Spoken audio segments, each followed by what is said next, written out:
Salut tout le monde, c'est Romain de la chaîne XLDrone. Alors aujourd'hui on se retrouve pour une nouvelle vidéo. Donc ça va être comment utiliser la Flytower F4 Pro. Donc c'est XUA qui fait ça, mon sponsor qui m'a envoyé ça.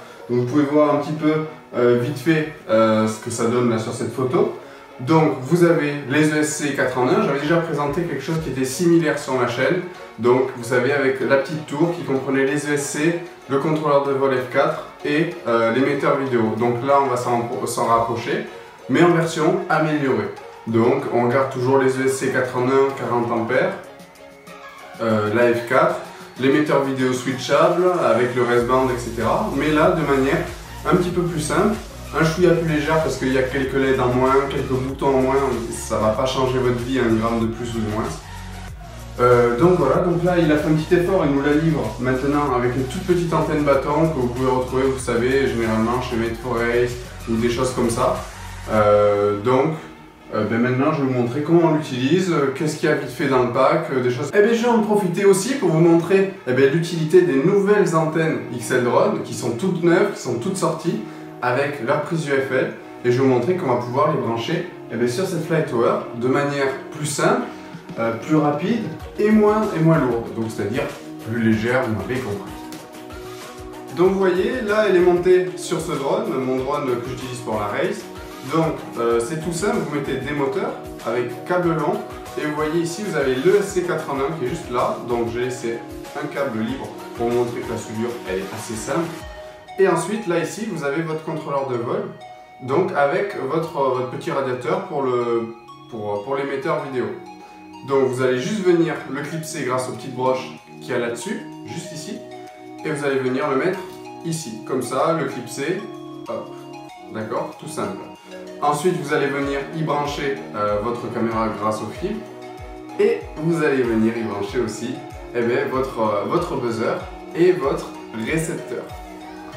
Donc vous allez tout simplement venir prendre votre câble avec une petite pince, c'est plus simple, ça permet d'être un petit peu plus précis. Donc vous venez toujours étamer votre câble, etc.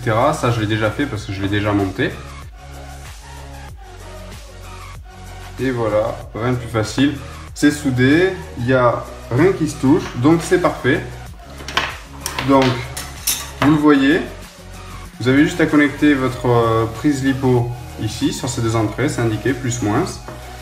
Et ensuite, tout simplement, là vous avez votre contrôleur de vol déjà tout prêt. Et vous allez venir le mettre à travers les vis. Hop, enclencher, clipser, ça y est, c'est fixé, ça bouge plus. Vous avez deux petits boulons que vous allez venir visser ici. C'est tout simple. Donc ensuite, sur la petite prise qui est juste ici, à l'avant, vous allez venir fixer tout ce qui est caméra. Donc hop, là je vous ai juste montré pour clipser. Donc pour le déclipsage, c'est facile aussi, voilà, hop. Et donc là, on vient fixer ici tout ce qui est caméra. On vient fixer en bas ce qui est buzzer. Donc hop, c'est un petit peu le bordel. Donc tout ce qui est buzzer. Donc on met le plus tout à gauche sur la prise quand on la prend sur la face lisse, et on met le signal, enfin le moins, qui est sur le milieu à droite. Donc on vient accrocher ça en bas, hop, c'est une prise inversée, on clipse et c'est bon. Et ensuite on vient prendre la prise du récepteur, et on vient la fixer, la prise elle n'est pas inversée, elle est dans le bon sens. Et voilà, ça c'est fait aussi. Donc là ça fait que vous avez tout de branché, tout qui est au point. Et maintenant vous allez tout simplement venir clipser. Donc moi ce que j'ai fait par contre, petit conseil, sur cette F4 là, il vaut mieux la monter sur soft mount. Donc moi j'ai pris des soft mount d'à peu près un demi-centimètre. Parce que sinon ça vibrait trop, et donc j'avais les P du yo qui étaient incontrôlables. Et puis même en les descendant au maximum, ça marchait pas. Donc là j'ai bien soft monté, ça marche nickel. J'ai pas soft monté les moteurs, juste la carte, et enfin les ESC plus la carte. Comme ça rien ne bougeait, et ça allait bien. Donc voilà, et ensuite vous avez juste à finir, vous faites votre drone.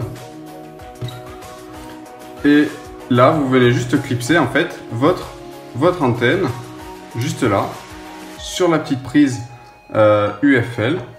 Hop, vous mettez en face.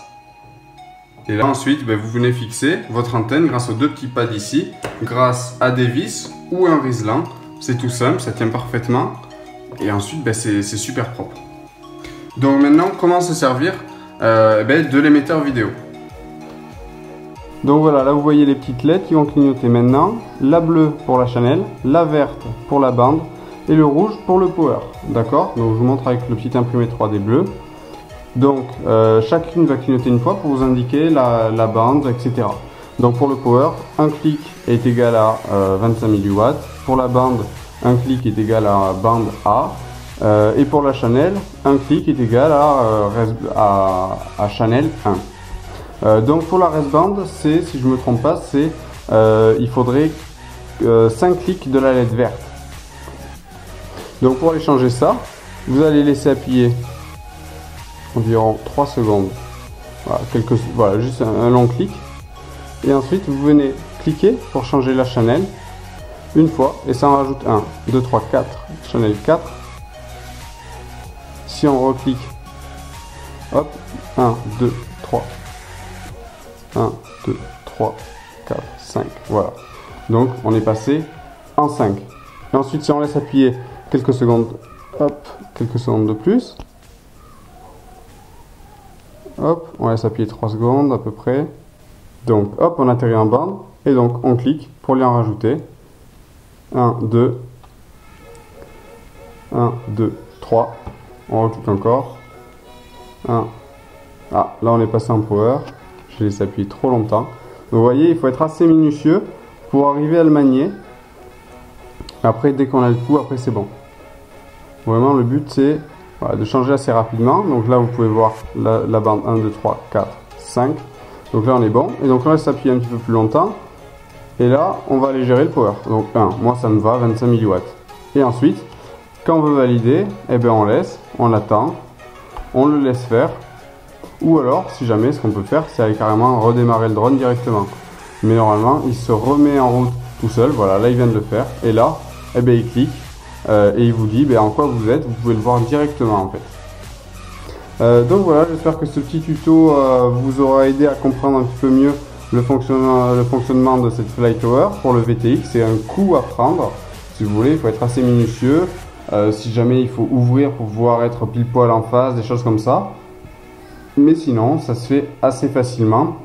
Et puis en course, honnêtement, ça prend quelques secondes à changer de channel. Voilà, donc c'est vraiment le plus simple possible pour changer de channel. Environ, je mets une dizaine de secondes pour changer. Après, quand il s'agit de changer de puissance ou de bande, il faut être un peu plus méticuleux et y aller plus doucement.